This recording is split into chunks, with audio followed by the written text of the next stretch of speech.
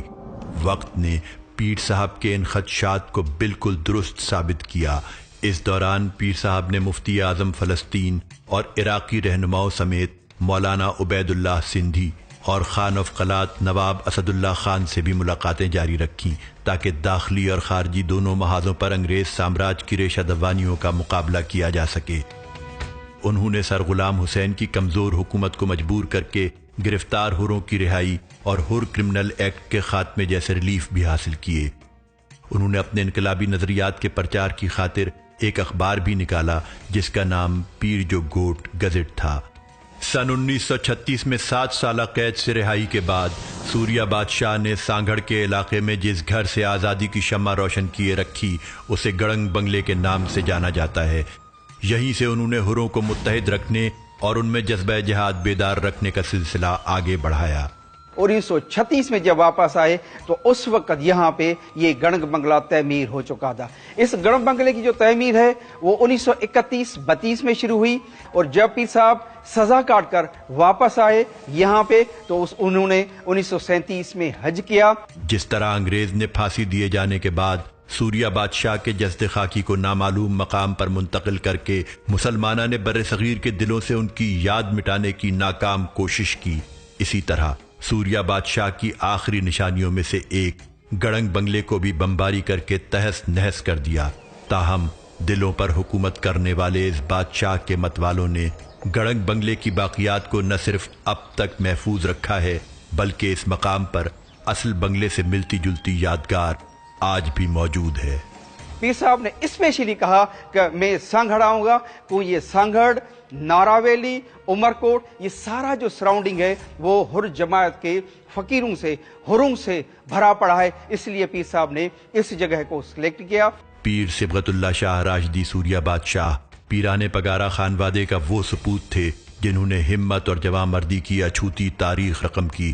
وہ جب تک جیے ایک ایک لمحہ سندھ کی آزادی کے لیے جد و جہد میں مصروف رہے۔ وہ نہ صرف ہندو مسلم یکجہتی اور امن و بھائی چارے کے پیروکار تھے بلکہ بین المذاہب ہم آہنگی کے لیے انجام دی گئی ان کی خدمات بھی سنہری حروف سے لکھے جانے کے قابل ہیں۔ سن 1939 میں ہونے والے سندھ کے فسادات کی آگ پر قابو پانے کے لیے انہوں نے ایک زیرک سیاستدان اور معاملہ فہم ولی کے طور پر بھرپور کردار ادا کیا۔ تنازع مسجد منزلگاہ کے حل میں ان کی کاوشوں کا ایک زمانہ قائل ہے۔ یہ مسئلہ حل کرنے کے لیے سوریہ بادشاہ نے پیر جو گوٹ میں کانگریس کے ساتھ ہندو مسلم لیڈرشپ کو ایک چھت تلے جمع کیا اور تمام فریقین کو باور کروایا کہ اگر ہم آپس میں دست و گریباں رہے تو اس کا فائدہ ہمارا مشترکہ دشمن انگریز اٹھا لے گا۔ اس موقع پر سکھر کے گجراتی کلیکٹر کوٹا والا نے انہیں تحفتاً ایک قیمتی تلوار اور بندوق پیش کرنے کی بہت کوشش کی، مگر سوریہ بادشاہ نے یہ تاریخی کلمات ادا کر کے تحفے لینے سے انکار کر دیا کہ ہمارے لیے پیر پگارو ہونا ہی بہت بڑا اعزاز ہے۔ ہمارے پاس تلواروں اور بندوقوں کی کوئی کمی نہیں۔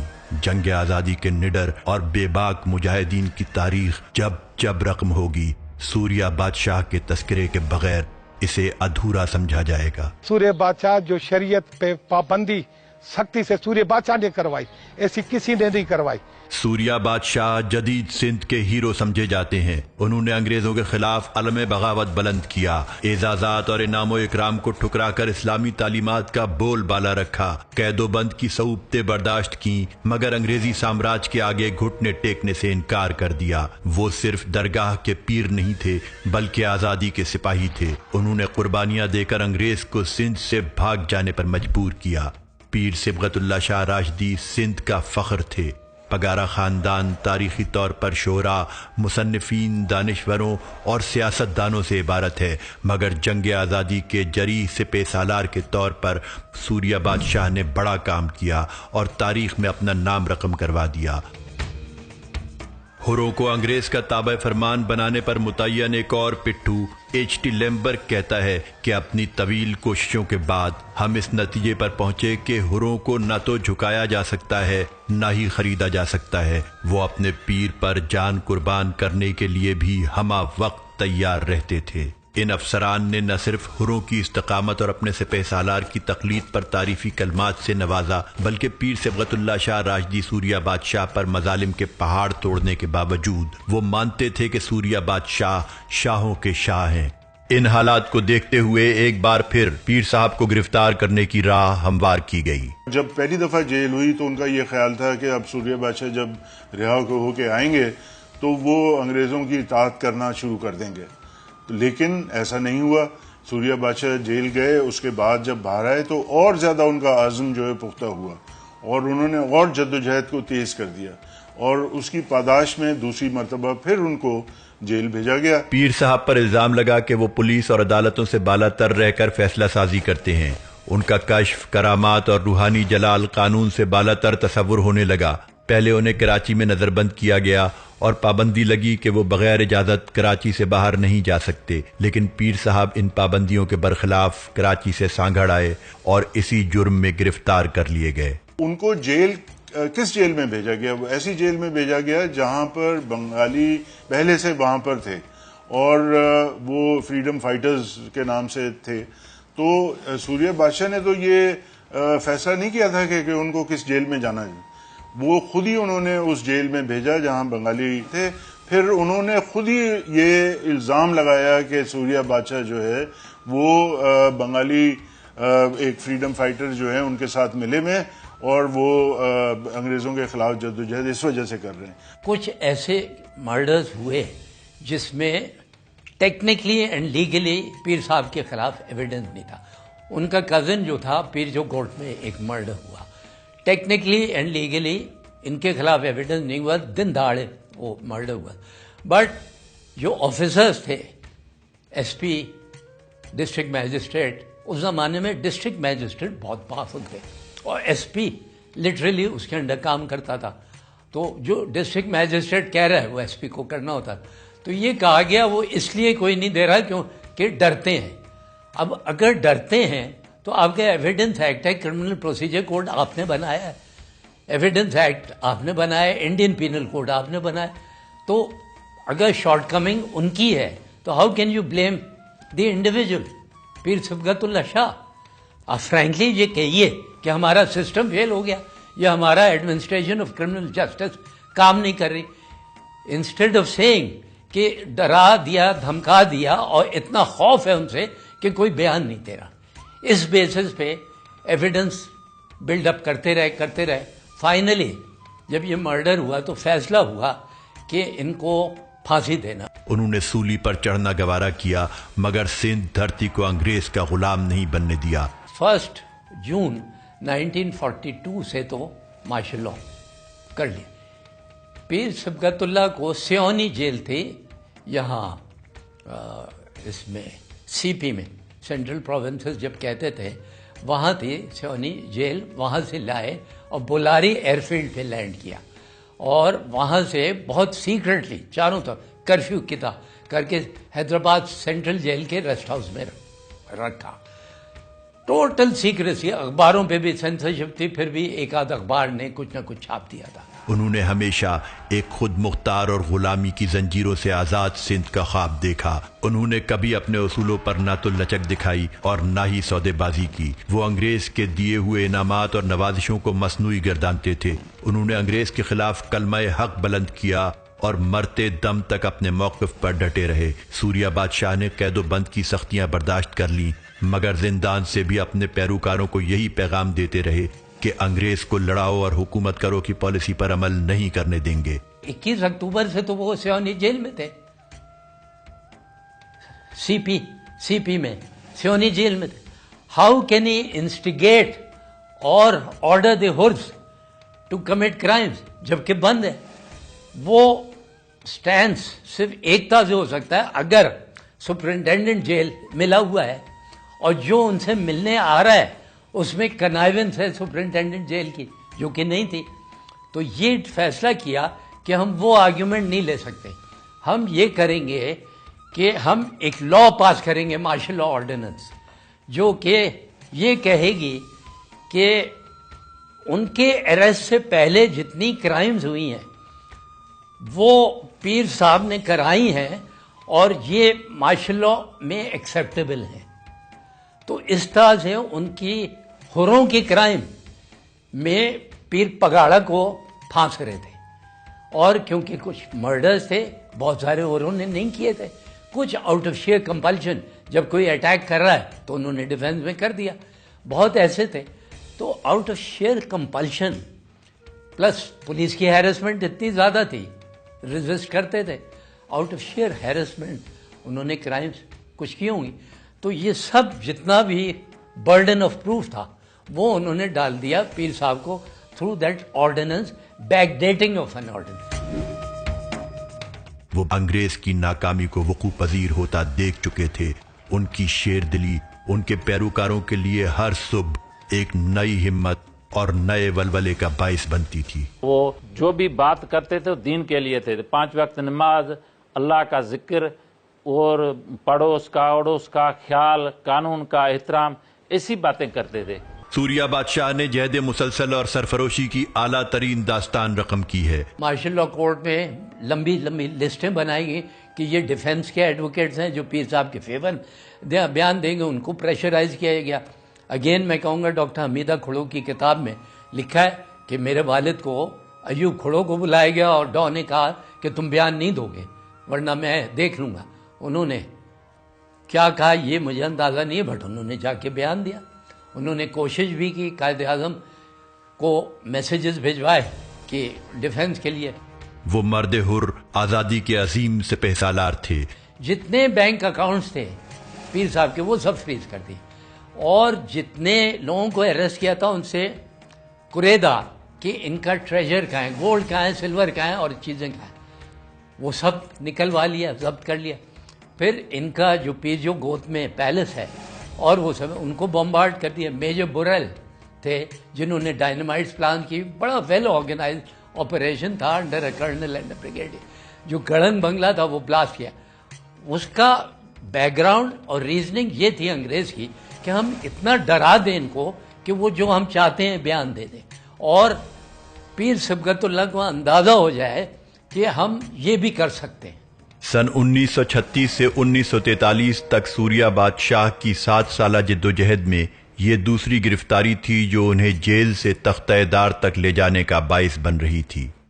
ڈیفینس کے وٹنسز کو ٹیررائز کر دیا تھا، ڈرا دیا تھا. 3-4 ایسے ڈیفینسز تھے، ڈیفینس کے وہ تھے ان کے وٹنسز جو ان فیور میں بیان دیتے، کورٹ میں جا کے ان کے خلاف دے دیا. اچھا کورٹ میں 100% سیکریسی. اگر کوئی کہتا ہے کہ میں موجود تھا، گورے کے علاوہ اور کوئی موجود نہیں تھا کورٹ میں. Even Edward Harland Holt district magistrate Sukkur نے کوشش کی کہ وہ بھی کورٹ میں اٹینڈ کیا دیکھنے کے لیے. پہلے کہا گیا ہاں آ سکتا ہے، 2 دن کے بعد کہہ دیا نو کوئی نہیں آ سکتا. پیر صبغت اللہ شاہ راشدی سوریا بادشاہ کو قتل کے جھوٹے الزام میں گرفتار کرنے کے بعد انگریز حکمران انہیں اپنے قانونی دفاع کی اجازت بھی نہیں دے رہے تھے اور طرح طرح کے روڑے اٹکائے جا رہے تھے. یہ کہا گیا ان کی ہپنوٹک آئیز ہیں اور لوگ ڈریں گے، تو بیچ میں ایک پارٹیشن رکھا گیا. پارٹیشن کے اس پار وہ جو ایکیوز کر رہے ہیں، ایلیگیشن کر رہا ہے، پروزیکیوشن وٹنس، اور اس طرف پیر صاحب ہیں. تو یہ تو it is a total violation of procedure. Witness برقع پہن کے آ رہا ہے. یہ سندھی رائٹرز نے بھی لکھا ہے اور کچھ انگریز رائٹرز ہیں انہوں نے بھی لکھا ہے. کم از کم برٹش ڈاکیومنٹس کے مطابق 200 سے 250 حروں کو ہینگ کیا گیا اور پتہ نہیں کتنے ہزاروں کو مار دیے گئے انکاؤنٹرز میں. اچھا اب جب ٹرائل ہو رہی ہے تو ایکیوز کے لیے ایک ایڈوکیٹ ہونا ضروری ہے. ان کو جو ایڈوکیٹ ملا اس کا نام تھا دیالمل لالوانی. یہ نوشر و فیروز کا حالانی کا تھا اور بہت ہی اچھا کمپیٹنٹ لائر تھا. شروع میں پیر صاحب نے ہیزیٹیٹ کیا کیونکہ انہوں نے سوچا کہ یہ انگریز دے رہا ہے، مجھے پتہ نہیں کیا ارادہ ہے. بٹ جب 2-3 دفعہ ڈسکشن اس کے ساتھ ہوئی دین پیر صاحب ریئلائز کہ نہیں یہ کمپیٹنٹ آدمی انڈیپینڈنٹ ہے. اس نے بڑا اچھا کیس بلڈ اپ کیا اور پوری ہائی لائٹ کی کہ کیوں ہروں نے ریبیل کیا، ہروں نے کیوں اب گڑھن بنگلوں میں آگ کیوں لگا دی اور ریزلٹ کیوں کیا؟ تو بہت ہی اچھا کیس بلڈ اپ کیا، اور یہ بھی بلڈ اپ کیا کہ ان کے پیسے سیز کر لیے. پیر صاحب لائک آل ادر پگاڑاز اس نے آرگیو کیا he had no option except to resist. 20 مارچ سن 1943 کو صرف 32 سال کی عمر میں سوریہ بادشاہ کو حیدرآباد کی جیل میں تختہ دار پر لٹکا دیا گیا. اب دیکھو پیر صاحب کی جو ایج تھی وہ 32 سال کی عمر میں اس کو سزائے موت ہو گئی. 32 سال کی عمر میں تاریخ میں جو لوگ دیکھتے ہیں، سکندر اعظم ایسا آدمی تھا جس نے 32 سال کی عمر میں وفات پائی، لیکن ساری دنیا پہ اس نے جو ہے حکمرانی کی. حضرت عیسیٰ علیہ السلام بہت بڑے پیغمبر تھے، ہم اس کی مثال تو پیر صاحب کا ساتھ نہیں دے سکتے، لیکن اس کی بھی ایج دیکھو 32 سال کی عمر تھی، وہ انقلاب لائے تھے. لیکن پیر صاحب 1921 میں اس کو پگ پہ بیٹھے تھے، 1943 میں سزائے موت ہو گئی. بظاہر انگریز حکمران انہیں پھانسی دینے میں کامیاب ہو گئے تھے، مگر دراصل انگریز نے بر صغیر پر اپنی حکمرانی کے تابوت میں آخری کیل ٹھوکی تھی. لیمبرک اپنی کتاب میں لکھ رہا ہے کہ جی میں نے کہا کہ اس کے ساتھ میں چیس کھیلتا تھا، اور میں سوچتا اور ہر رات میں ہار جاتا تھا. تو جس رات اس کو یہ بتایا گیا ہے کہ شطرنج کھیل رہے ہیں، اور جب بتایا گیا ہے کہ کل صبح تمہیں پھانسی ملنے والی ہے، تو لیمبرک لکھتا ہے کہ مجھے بڑی اندر سے خوشی ہوئی کہ یہ اتنا گھبرایا ہوا ہوگا کہ آج تو بازی میں مار لوں گا. لیکن وہ آخری بازی بھی صبغت اللہ شاہ جیتتے ہیں. تو بتائیے کہ اس شخص کے جو نروز ہوں گی، 30-31 سال کا ایک نوجوان، اس کے ذہن میں اس کی جو حوصلہ ہوگا وہ کتنا بلند ہوگا، اور کس کے سامنے وہ ہے، اور وہ کس سے لڑ رہا ہے. وہ اپنے خطے کی کسی طاقت سے نہیں لڑ رہا، وہ ایک بیرونی طاقت سے لڑ رہا ہے. سوریہ بادشاہ کی پھانسی اس حقیقت کی غماز ہے کہ انگریز ان کے آہنی حوصلوں کے سامنے گھٹنے ٹیک چکا تھا اور سمجھ گیا تھا کہ سوریہ بادشاہ کی استقامت کو شکست دینا ناممکن ہے. فریڈرک ینگ کی ڈیوٹی لگائی گئی کہ وہ جا کے بتائے پیر صاحب کو. تو 18 مارچ کو 20 مارچ کو پھانسی دی گئی تھی، 18 مارچ کو وہ گیا، اس نے جا کے بتایا کہ آپ کی اپیل کی ریجیکٹ ہو گئی. اب اپیل اگر نہیں کی تو انہوں نے کچھ فیبریکیٹ کر دی. پھانسی سوریہ بادشاہ کو دی جا رہی تھی، اور پھانسی کی اطلاع دینے کے لیے آنے والے انگریز افسر کی ٹانگیں اس لیے کانپ رہی تھیں کہ سوریہ بادشاہ نے اسے اپنے پورے شاہی جلال کے ساتھ بتا دیا تھا کہ میں مروں گا تو پگارا کی طرح مروں گا. جس ڈھب سے کوئی مقتل میں گیا وہ شان سلامت رہتی ہے. یہ جان تو آنی جانی ہے، اس جان کی کوئی بات نہیں. پیر صاحب نے کہا کہ تم گھبراؤ نہیں، مجھے پتا ہے گورنر نے تمہیں بھیجا، یہ ڈر رہے ہیں کہ میں شور شرابہ نہیں کروں. آئی ول ڈائی لائک اے پگاڑا. یہ ہے اس ڈاکیومنٹ میں جو فریڈرک ینگ نے لیٹر لکھ کے بھیجا گورنر ڈاگ. میجر جنرل رولینڈ ریچرڈسن کو بھیجا کاپی ٹو گورنر ڈاگ. یہ دیکھیے پتہ ہے کہ پھانسی ہو رہی. ہاؤ ایور اس نے ریکویسٹ، ایک بڑی چھوٹی سی ریکویسٹ، اس نے کہا میں چاہتا ہوں مجھے دفنائیں پیروں کا جو گریو یارڈ ہے پیر جو کو، وہاں جگہ بہت ہے اور چھوٹی سی ایک گریو چاہیے مجھے. تو گول مول جواب دیا، بہت تیز چالاک تھا فریڈرک ینگ. گول مول جواب دیا، اچھا میں دیکھتا ہوں، میں ان سے بات کرتا ہوں، اور چلے گئے. اس کے بعد اور بھی کچھ رپورٹس لکھتے گئے، اور دفنانے کا تو پہلے ہی سے فیصلہ کر لیا تھا. انہوں نے پھانسی دی، ہی ڈائیڈ لائک اے پگاڑا، کوئی پرابلم نہیں کیا. پھر انہوں نے فوٹوگرافس کھینچی، وہ ڈسٹریبیوٹ کی. آج تک یہ راز بھی فاش نہیں ہو سکا کہ حیدرآباد جیل سے سوریہ بادشاہ کا جسد خاکی کہاں منتقل کیا گیا. جب پیر صاحب کو کیس چل رہا تھا حیدرآباد جیل میں، تو دیکھیں جنوری سے کیس شروع ہوا ہے، فیبروری میں وہ ختم ہو گیا. 1 مہینے کے اندر جو انہوں نے کیس ختم کر کے مارشل لا کے دور میں پیر صاحب کو سزائے موت کی سزا دے دی. لیکن ہم جو ریکارڈ دیکھتے ہیں تو بحث ان کا پہلے سے چل رہا تھا کہ پیر صاحب کو کہاں بھی دفن کرنا ہے. آیا اس کو اپنے مقامی جگہ پہ دفن کریں، یا جو درگاہ شریف ہے اس پہ دفن کریں، یا کہیں چھپا دیں، یا سی بیوریل ایک لفظ استعمال کر رہے ہیں سمندر میں. تو اب کیس، حیرت کی بات ہے کہ کیس چل رہا ہے لیکن وہ پہلے سے ہی باتیں کر رہے ہیں کہ اس کو دفن کہاں کریں. مطلب ان کا ڈیسائیڈ پہلے ہی ہو چکا تھا. اس کے بعد جو ہے انہوں نے وائس رائے کو لکھا ہے، مقامی جو گورنر ہے ان کو بھی، وہ جو انگریزوں کے لکھا تھے کہ اس کو کہاں پہ دفن کریں، کہاں پہ اس کو بھیجا جائے. تو یہ ساری وہ لکھ پڑھ ہوئی ہے، اور اس کو کہاں پہ کس جگہ پہ دفن کیا، یا پانی میں ادھر ہی دفن کر دیا، وہ جو ہے ایکوریٹ جگہ نہیں مل رہی. اس کا مقبرے سے بھی، ان کی قبر سے بھی ان کو خوف آتا تھا کہ اگر ہم نے کہیں نشان چھوڑ دیا تو پھر ایک وہی بہت بڑی چیز بن جائے گی. اگر یہ مزار رہ گیا تو ہمارے لیے تو یہ ایک مزاحمت ہوگی. یہاں سے جس چیز سے وہ ڈر رہے تھے کہ مزاحمت کی علامت ہوگی، یہ ہونے نہیں چاہیے. اب ڈھونڈتے پھرو آپ. سوریہ بادشاہ کی شہادت کے بعد ان کے دونوں فرزندان سید سکندر شاہ اور سید نادر شاہ کو انگریز نے علی گڑھ منتقل کر دیا، مگر غاصب حکمرانوں کو یہ خوف تھا کہ صاحبزادگان کی موجودگی میں حر تحریک کو دبایا نہیں جا سکے گا. چنانچہ وہ دونوں شہزادوں کو برطانیہ لے گئے. قیام پاکستان کے بعد پیران پگارا کی گدی بحال ہوئی. شہید سوریہ بادشاہ کے بڑے فرزند سید سکندر شاہ المعروف شاہ مردان شاہ 4 فروری سن 1952 کو مسند نشین ہوئے اور دستار پگارا ان کے سر پر سجائی گئی. گدی ریوائیو کی. Everything change. Pir Sikandar صاحب نے خود حروں کو بلا کے کہا کرائم نہیں کرو، اب ہمارا اپنا ملک ہے. اور وہ and there was a visible obvious overt change in the crime situation کہ انگریز جو بار بار کہتا تھا کہ کرائم صرف حروں کی وجہ سے، that was proved wrong. سن 1965 کی پاک بھارت جنگ میں 65,000 حر مجاہدین نے مادر وطن کے دفاع میں ہراول دستے کا کردار ادا کیا.